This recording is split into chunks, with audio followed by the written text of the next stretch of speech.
Teguh, kita menang bersama. Terima kasih kerana kembali bersiaran bersama kami dalam Selamat Pagi Malaysia.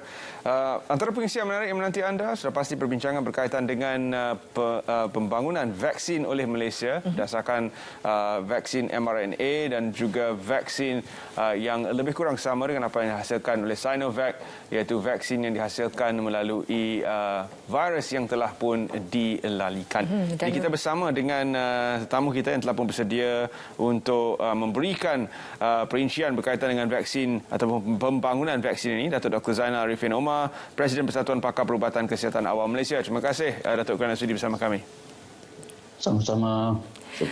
Baik, Assalamualaikum Datuk.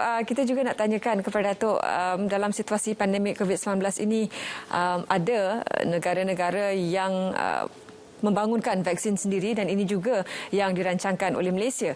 Sebelum ini kita bercakap tentang pembotolan saja, tapi beralih ke satu lagi fasa untuk menghasilkan vaksin untuk menjadikan satu langkah backup sekiranya berlaku lagi situasi seperti ini. Tapi apa antara perkara yang perlu diambil kira sebelum sesuatu infrastruktur itu dibina untuk pembangunan vaksin, khususnya untuk Malaysia yang pertama kali terlibat dalam situasi ini? Ya, Saleha dan Terence, selamat pagi. Jadi ini ya inisiatif kerajaan untuk membangunkan iaitu kapasiti kita untuk membuat vaksin sendiri. Ini adalah satu inisiatif yang sangat bagus dan sangat berfaedah kepada negara kita ya. Dan ini sebenarnya satu perkara ataupun aktiviti yang memang telah dirancang lama ya, dan alhamdulillah orang katakan blessing in disguise lah semasa kita ada COVID-19 ni program ini dipercepatkan ya. Jadi sebenarnya untuk pembinaan vaksin ini bukanlah satu perkara yang mudah ya. Pertama, memerlukan kepakaran ya, tenaga pakar. Yang kedua, memerlukan infrastruktur seperti makmal dan sebagainya. Kemudian kita juga memerlukan pelaburan yang besar ya. Kerana mereka memerlukan makmal yang khusus.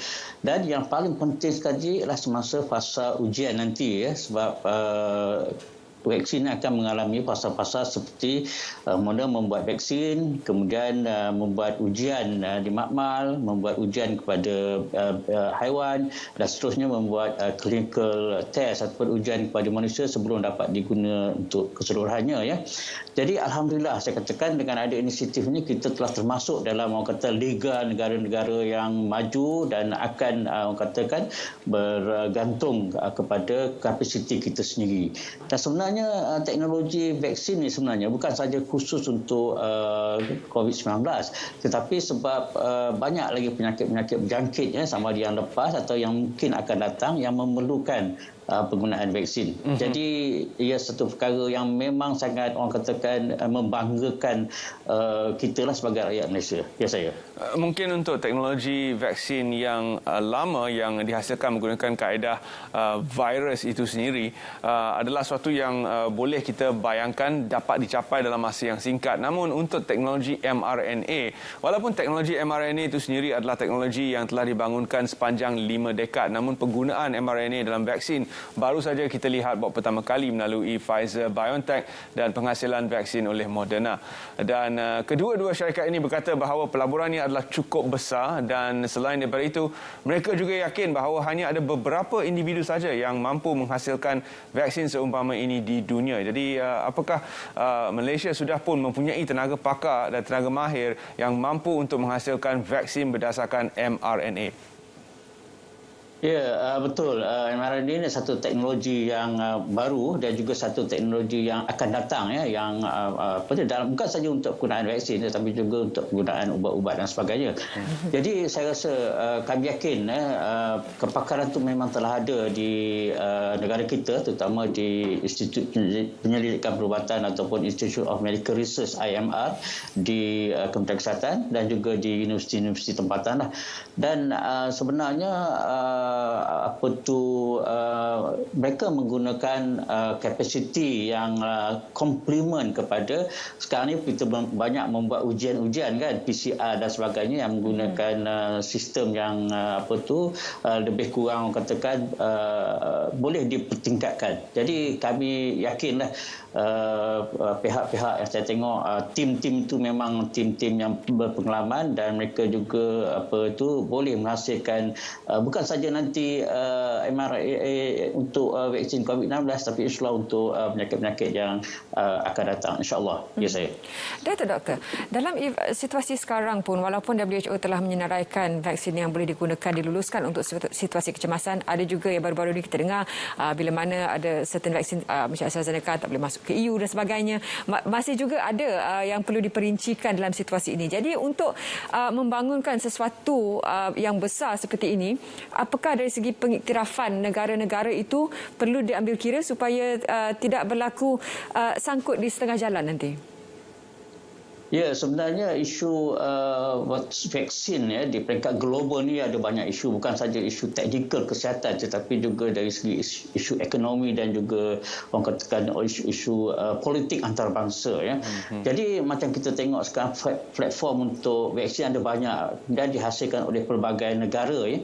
Jadi adalah amat penting pertama untuk apa yang kita buat untuk membangunkan vaksin ini boleh digunakan untuk manusia bukan saja di tempat kita tetapi juga di peringkat antarabangsa.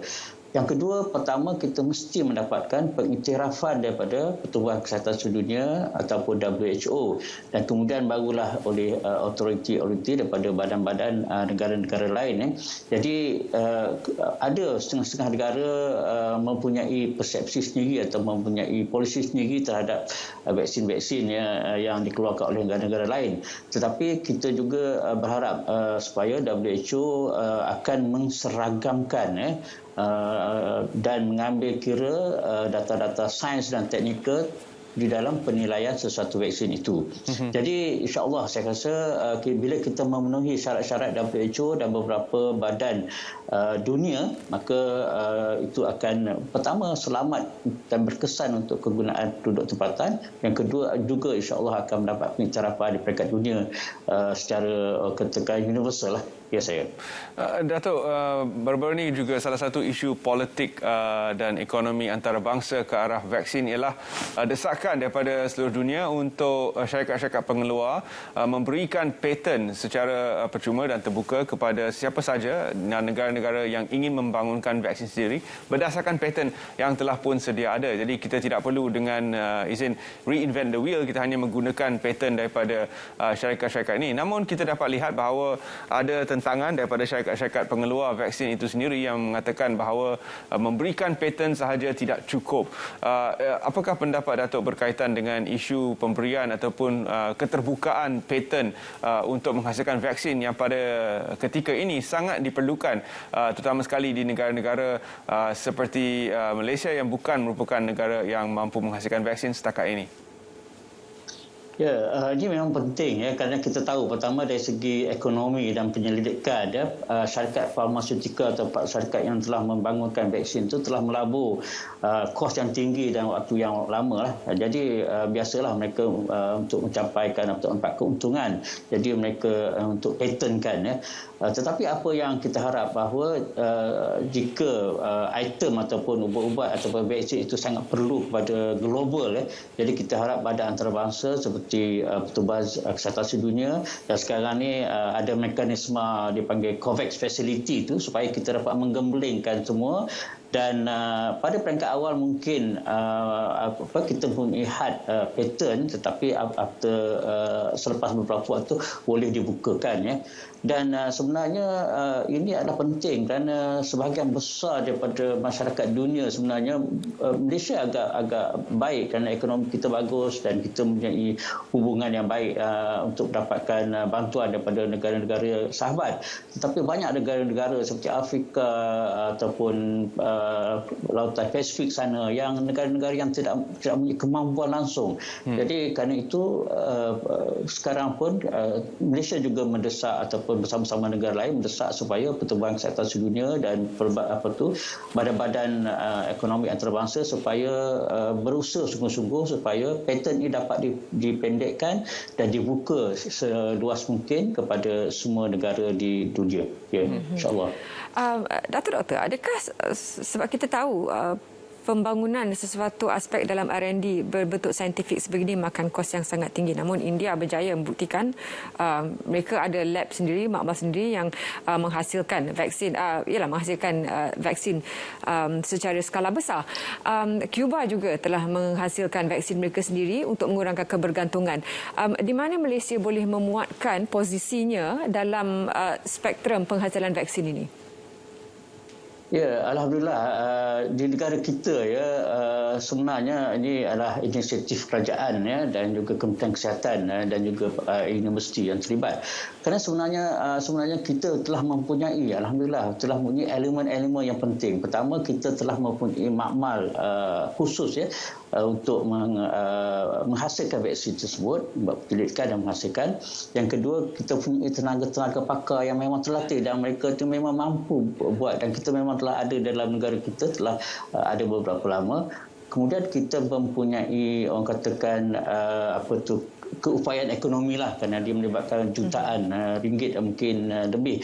Ya, jadi kita punya tiga elemen dan akhirnya apa yang penting adalah the political will ataupun orang katakan keazaman politik dan negara kita. Yes, we want to do it. Dan saya rasa bila kita campur ke itu, alhamdulillah, dan ini yang kita dapat. Dan sekarang ni kita proses seterusnya adalah untuk menghasilkan dan melakukan ujian di peringkat populasi. InsyaAllah semangat Malaysia boleh itu memang boleh dilaksanakan, insyaAllah.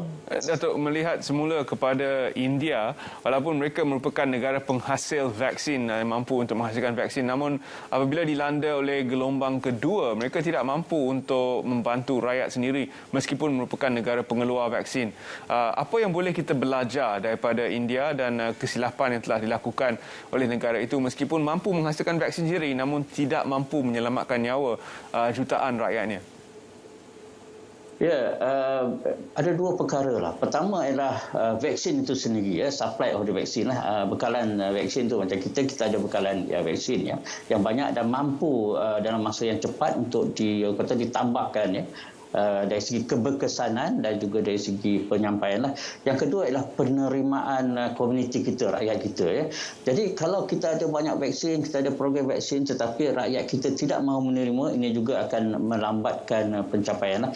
Jadi dua elemen ini mesti ada, dan saya rasa untuk kita di Malaysia, jadi kita pada peringkat sekarang kita berjalan serentak. Pertama, kita menghasilkan vaksin yang secukupnya dan kita ramalkan ataupun kita buat anggaran supaya kita dapat mencukupi bukan sahaja pada tahun depan tapi juga untuk tahun-tahun akan datang. Kemudian kita akan menggerakkan rakyat Malaysia bahawa vaksin itu adalah satu perkara yang perlu dan kita ambil bersama-sama lah. Jadi insyaAllah ini akan orang katakan the supply and the demand is there untuk kita lah. Datuk Doktor, selain dari aspek bekalan dan juga infrastruktur, bagaimana pula dari aspek kerisauan tentang varian? Sebab ini juga sentiasa berevolusi dan sejauh mana keberkesanan sebaik saja dibangunkan, timbul juga kerisauan baru. Apa antara perkara yang perlu diambil kira dalam situasi ini? Ya, virus ni sebenarnya dia sentiasa berubah kena survival virus itu sendiri. Jadi dua perkara yang penting. Pertama adalah macam negara kita mesti selalu membuat surveillance kepada perubahan-perubahan virus ini, iaitu dia panggil genomic surveillance. Jadi bila ada perubahan kita cepat orang katakan mengenal pasti untuk kita ambil tindakan. Dan yang kedua adalah proses ataupun projek membuat vaksin ini bukan one off, bukan orang kata buat dah tinggal, bukan. Ia adalah satu projek yang berterusan, maka kelengkapan pasukan dan juga kemudahan yang ada mesti sentiasa diteruskan, dipertingkatkan. Dan ini penting kerana bila berlaku perubahan virus ataupun varian yang ini, kita akan orang kata up to date untuk melawannya. Dan tapi pada masa sekarang ni insya-Allah apa vaksin yang ada boleh menangani varian-varian yang ada. Ya, saya. Datuk, vaksin Malaysia akan dibangunkan serentak dengan dua geran UKM dan juga geran antarabangsa ICGEC. Apakah kita akan membangunkan kedua-dua jenis vaksin itu serentak, mRNA dan juga vaksin yang tradisional? Ya, kami dimaklumkan oleh Dr. Pengarah IMR iaitu Dr. Tahir Aris, orang kuat di belakang projek ini, bahawa kita sebenarnya sekarang ini pun telah melaksanakan dua itu, iaitu mRNA dan juga virus yang dirumahkan. Ya. Jadi saya rasakan ini adalah satu strategi yang sangat tepat. Ya. Kenapa kalau orang katakan conventional method itu, iaitu virus yang dirumahkan itu adalah satu teknologi yang telah orang kata establish, manakala mRNA ini adalah satu yang hari ini dan juga the future teknologi. Jadi alhamdulillah mereka telah bersedia untuk kedua-dua approach atau kedua-dua method inilah. Ya, saya. Selain daripada COVID yang sedang kita alami ketika ini, Datuk telah sebutkan bahawa vaksin ini mampu digunakan untuk penyakit-penyakit lain. Apakah mungkin kita akan juga menghasilkan vaksin berdasarkan teknologi mRNA sebagai contoh untuk virus yang sudah lama membelenggu Malaysia seperti dengue dan juga virus-virus lain yang memangnya endemik di dalam masyarakat kita? Ya, ini satu orang kata satu peluang lah untuk negara kita untuk orang kata explore kepada penyakit-penyakit lain. Sekarang ni pun mRNA dicuba untuk Ebola, untuk HIV dan sebagainya.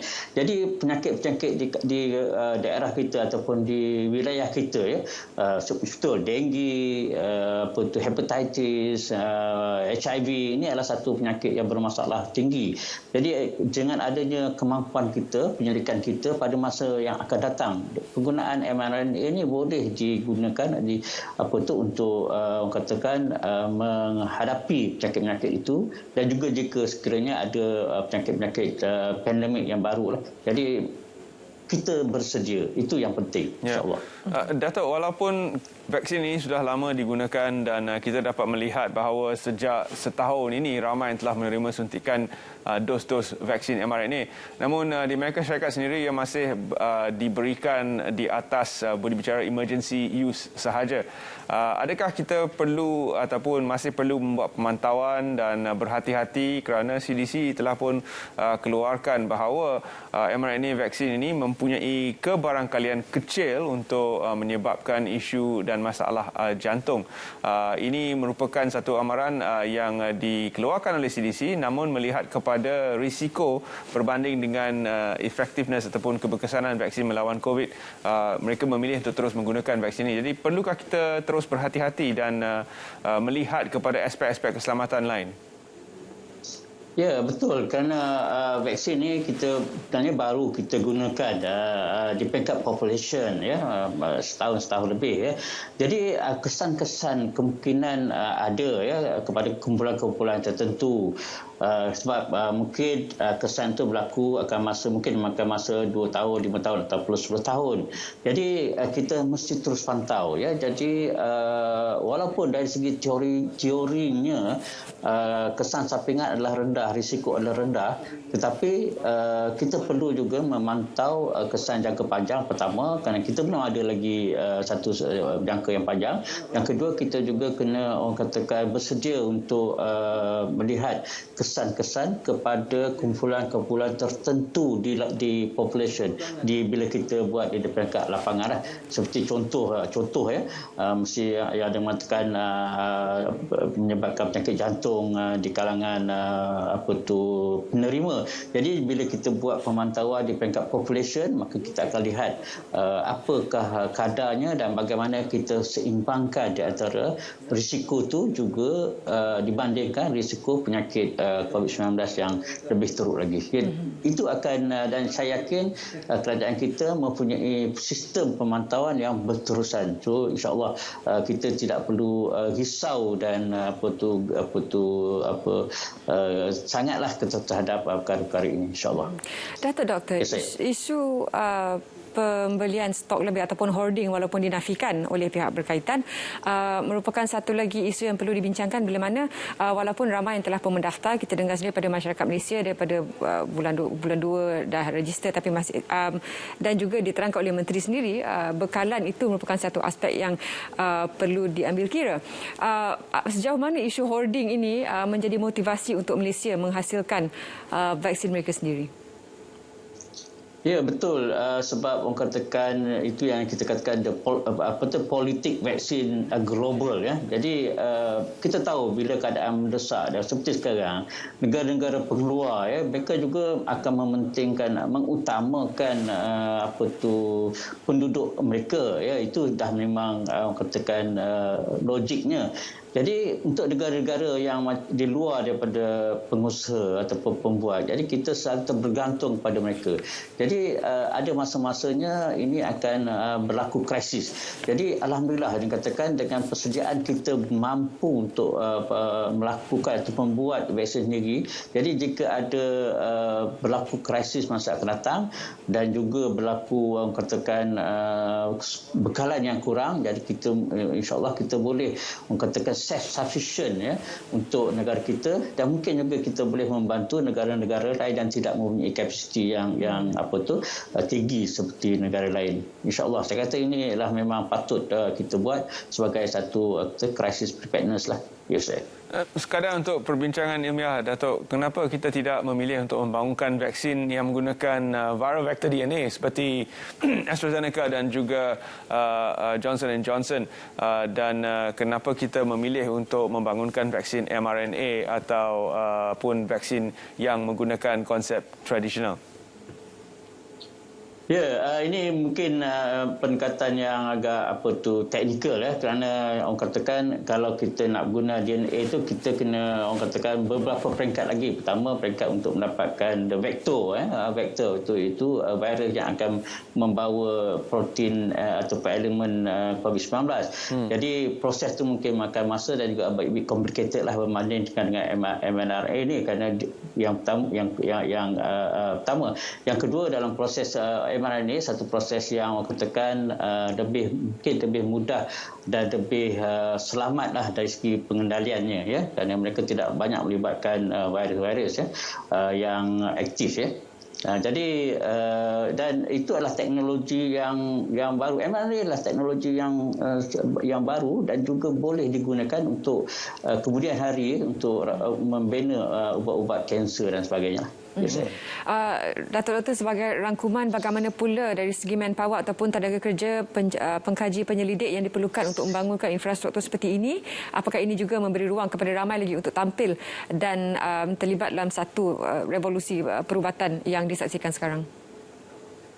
Ya, ini sangat penting, ya, kerana kita dan negara kita mempunyai kepakaran. Kepakaran kita bukan saja di sini, tetapi juga berada di luar negara. Dan kita mempunyai kemudahan itu. Jadi yang penting sekarang adalah ini katakan pihak kerajaan kerana memikirkan, merancang supaya bagaimana kita dapat mengekalkan, kita dapat memanggil kita punya kepakaran luar dan kita dapat meningkatkan kepakaran pendalaman. Jadi mesti ada, pertama mesti ada orang katakan pelaburan dari segi membina kemudahan, dan kedua kita juga mesti melaburkan dari segi insentif kepada pakar-pakar ini. Sebab apa, kalau kita punya pakar dah pandai semua, dah mampu semua nanti, tapi mereka punya contohlah dia punya gaji kecil, pendapatan kurang, jadi mereka akan migrate pula ke luar negara, kita juga yang rugi. Jadi aspek ini mesti kita beri tumpuan juga. Ya, saya. Baik, terima kasih Datuk kerana sudi bersama kami pagi ini membincangkan satu berita yang sudah pasti akan menggembirakan rakyat Malaysia, kerana kita kini mempunyai hasrat untuk mencapai kepakaran membangunkan vaksin sendiri. Terima kasih kerana bersama kami pagi ini. Sama-sama. Assalamualaikum. Walaupun dari segi investasi atau pelaburan itu merupakan kos yang sangat tinggi, tapi pulangannya juga mempunyai potensi yang sangat tinggi. Ya, dan kita harus mengunci kepakaran ini supaya negara jiran di selatan tu dia mengintai sahaja, menunggu saja kita mencapai kepakaran itu, dan mungkin akan cuba untuk mendapatkannya. Jadi sudah pasti kepakaran ini kita harus cuba simpan dan gunakan sebaik mungkin untuk warga negara Malaysia supaya kita mendapat manfaat daripada penemuan-penemuan dan kaedah yang merupakan kaedah yang terkehadapan untuk membangunkan sektor perubatan dalam Malaysia. Inilah ruangnya bagi anda yang memang terlibat dalam bidang kajian saintifik R&D untuk tampil dan memberikan satu fenomena baru ataupun evolusi baru dalam dunia perubatan Malaysia. Kita